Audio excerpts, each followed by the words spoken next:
ফেসবুকে প্রত্যেক কন্টেন্ট ক্রিয়েটারের স্বপ্নই হচ্ছে তার ভিডিওগুলো সকলের কাছে পৌঁছানো আর ভিডিওগুলো দেখে সুন্দর সুন্দর মন্তব্য আশা করা। কিন্তু অনেক অডিয়েন্স আছে যারা জানে যে একটা ভিডিও মেক করতে অনেক পরিশ্রম আর অনেক কষ্ট করতে হয়, তারপরেও তারা ভিডিও না দেখে কিন্তু ধাক্কা মারে। এতে কি আপনার আমার কিছু করার আছে? কিচ্ছু করার নাই। কারণ ফেসবুকে আপনি এসেছেন বা যেখানেই আপনি থাকেন না কেন, কন্টেন্ট ক্রিয়েশনের জন্য যদি আপনি এসে থাকেন, সেক্ষেত্রে এই সব কিছু মেনে নিয়ে আপনাকে সামনে এগোতে হবে। আপনি মনে করতেছেন যে একটা ভিডিও মেক করতে আমাকে অনেক পরিশ্রম করতে হচ্ছে, আমি যেহেতু এখানে বিনা অর্থে এই পরিশ্রমগুলো করতেছি শুধুমাত্র অডিয়েন্সের মন জয় করার জন্য। কিন্তু সকল অডিয়েন্স তো সেম হবে না ভাই। আপনি আমি যেই ধরনের কন্টেন্ট পছন্দ করি দেখতে, অন্যরাও কি সেম কন্টেন্ট দেখতে পছন্দ করে? Definitely not.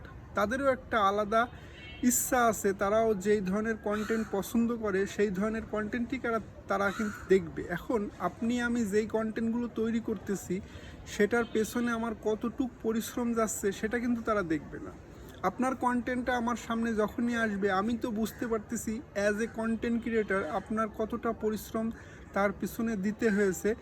সো আমি কিন্তু আপনাকে অ্যাজ এ কন্টেন্ট ক্রিয়েটার হিসাবে আপনার ভিডিওটা সম্পূর্ণ দেখব, দেখে সুন্দর গঠনমূলক কমেন্টস করব আর আপনাকে উৎসাহ যোগাবো। কিন্তু যারা সাধারণ অডিয়েন্স আছে তারা কিন্তু সেটা ভাববে না।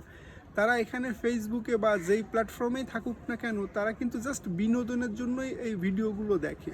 তারা যদি ভালো লাগে তাদের কাছে, তারা কিন্তু এই ভিডিওগুলো দেখবে। এখন আপনি আমি যারা ফেসবুক বিষয়ে কথা বলি, এই বিষয়গুলো তো তাদের কাছে নাও ভালো লাগতে পারে, কারণ তারা তো এখানে অর্থ ইনকাম করতে আসে নাই, তারা এসেছে বিনোদন পেতে।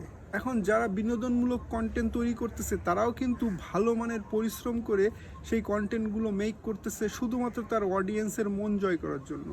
এমন কন্টেন্ট আছে হয়তো বা তাদের কাছে নাও ভালো লাগতেছে, তারা বিনোদনমূলক কন্টেন্ট খোঁজে অডিয়েন্সরা, বাট অনেক কন্টেন্ট আছে যারা তাদের সামনে যখনই আসে তারা কিন্তু ঠেলা মেরে সরাই দেয়। এতে কিচ্ছু করার নেই, এইসব মেনে নিয়েই কিন্তু আমাদের সামনে এগোতে হবে। সো হতাশ না হয়ে, ধরেন আপনি একটা ভিডিও মেক করেছেন, সেই ভিডিওর পিছনে আপনাকে 1-1.5 ঘন্টা খাটতে হয়েছে, এডিটিং করেছেন, শ্যুট করেছেন, তারপরেও যখন সেটা পাবলিশ করেছেন, পাবলিশ করার পরে দেখলেন যে কোনো ভিউই নাই, আপনার আশানুরূপ কোনো ভিউই নাই, তাহলে কি আপনি কি হতাশ হবেন?